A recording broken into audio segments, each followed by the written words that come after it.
L'accouchement filmé, effectivement, pose la question du droit à l'image des professionnels de santé. Quand on parle du droit à l'image, on parle en réalité du droit au respect de la vie privée que toute personne a sur son image et sur l'utilisation qui en est faite. Ce droit est garanti par l'article 9 du Code civil qui implique que chaque personne filmée ait donné au préalable son autorisation. Cependant, pour un accouchement filmé, la difficulté, c'est que les soignants qui sont filmés le sont dans un cadre professionnel et non dans le cadre privé, bien sûr.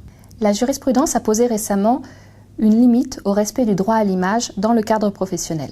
Dans l'affaire qui a été jugée, il s'agissait d'un policier qui avait été pris en photo à l'occasion d'une journée d'échange entre les services de sécurité de la SNCF et la police. Et sa photo avait été mise en ligne sur le site de la SNCF sans son autorisation.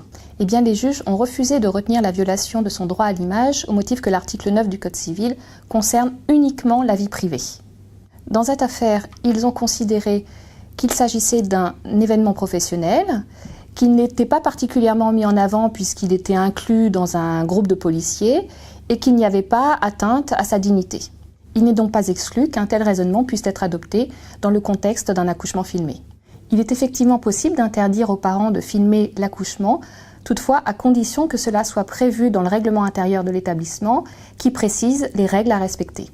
Ainsi, à titre d'exemple, la PHP a choisi de ne pas interdire totalement les vidéos, mais précise dans son règlement intérieur 2017 que ces vidéos doivent être soumises à l'accord préalable des intéressés. Cela, à première vue, peut paraître restrictif, mais en général, cela est plutôt bien compris par les parents quand on le leur explique.